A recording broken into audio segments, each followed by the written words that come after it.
Welcome to your Barbados Today Evening News Update for Thursday, February 25. Prime Minister Mia Mottley announced a partial reopening of the country starting Monday after almost 4 weeks of lockdown. In a national address this evening, she said while the country has not yet won the battle against COVID-19, the country must move forward with cautious optimism.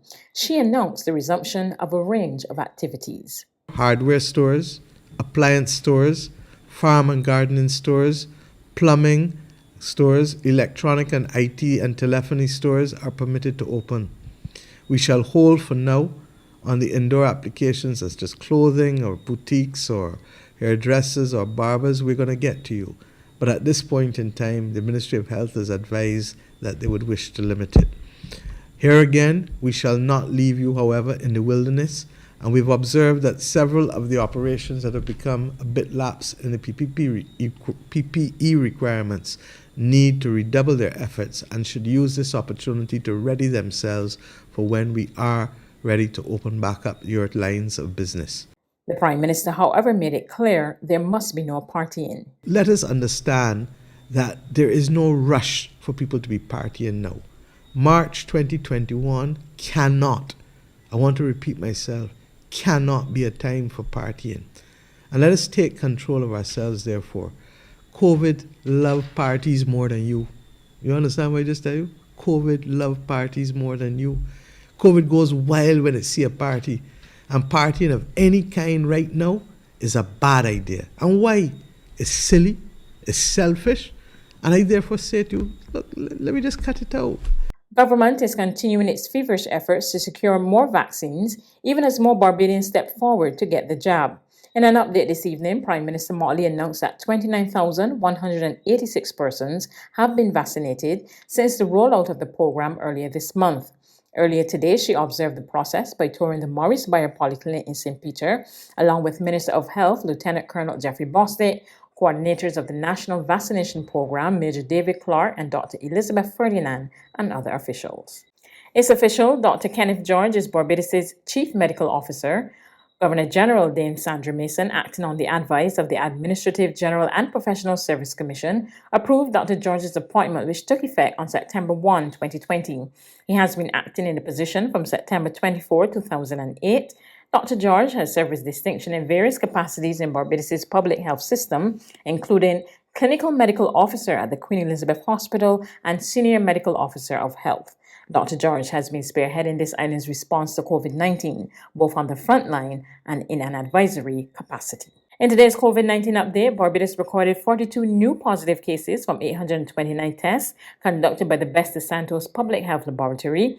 79 people have recovered from the virus, and the number of active cases on the island is now 746. The 42 positive cases consist of 24 women and 18 men, 8 of them already at Harrison Point. The other 34 cases are Barbadians. Overall, the island has 2,949 confirmed cases and 2,171 persons have recovered from the virus. There's regional and international news after this short break.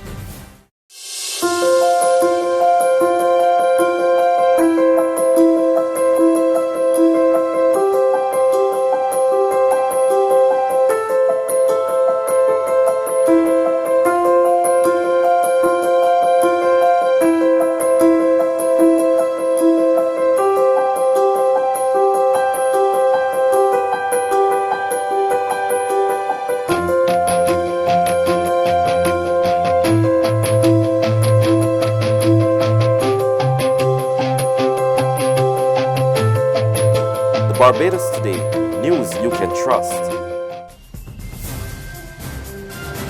To regional news, Trinidad and Tobago is making some headway in stamping out gender-based violence in that country. The unit, which was formed by the police force last year, reports that it has already made hundreds of arrests. The details in this report from Sherilyn Lewis of TTT News. For the period January 2020 to present, 89% of all gender-based violence reports have been made by females. However, head of the Gender-Based Violence Unit Superintendent Claire Guy Allen said the unit has been successful in making arrests and charges. Close to 2,622 persons. Out of that 2,622, 2,338 were females and the remaining were males. And every single victim has expressed how happy they were with the service that was provided to them. And Police Commissioner Guy Griffith said, where restraining orders are concerned, there is now greater enforcement. More persons you'd have known for years gone by where restraining orders, it was a joke. It is no longer a joke. We are enforcing restraining orders. We are making sure that victims can be protected, and we are going after the individuals who are deemed as the perpetrators. So the data is there. Superintendent Guy Allen is urging persons to ensure that their reports are taken before leaving any police station. Do not leave the station. You can ask for the most senior person on duty. You can ask to see the most senior person on duty and get some redress. We must take your report and investigate the report. On the international scene, the President of the European Commission today announced that vaccine certificates could be ready to use within 3 months. Every day, hundreds of thousands of Europeans are finally getting vaccinated, with the hope they will lead us on a path to normality. And now the EU wants a Europe-wide vaccine passport scheme, allowing for the return of the free movement of people for some. The time frame, the 3 months, is regarding the technical development. So we do need at least 3 months for the technical development of an interoperable system on the European level. There's lots of work to do for the Commission on the European level, and lots of work to do technically for the Member States on the national level. The vaccine certificate will be for those who've received their jab, a negative PCR test, or who already have antibodies. And according to one expert, it should be pretty straightforward. We have vaccination passes already now, and these vaccination passes are used as proofs when you travel to countries, for example, for yellow fever vaccination. So yes, there might have to be a bit of adaptation of these kind of passes, but at the end of the day, I mean, I'm sorry, this is really no rocket science. It's something very simple, and it should be implementable.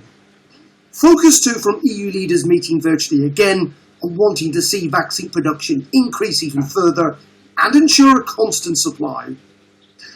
Our top priority now is speeding up the production and delivery of vaccines and vaccinations across the European Union. And that's why we support the Commission's efforts to work with industry to identify bottlenecks, guarantee supply chains, and scale up production. That's news, but for the very latest, visit our website at www.barbadostoday.bb. You can also subscribe to our e-paper, email updates, or like us on Facebook, and sign up for our breaking news alerts via WhatsApp. We're also on Izumi Media and bus terminals, as well as screenplay at supermarkets and gas stations near you. You can also hear us on Mix 96.9 FM and Capital Media HD 99.3 FM.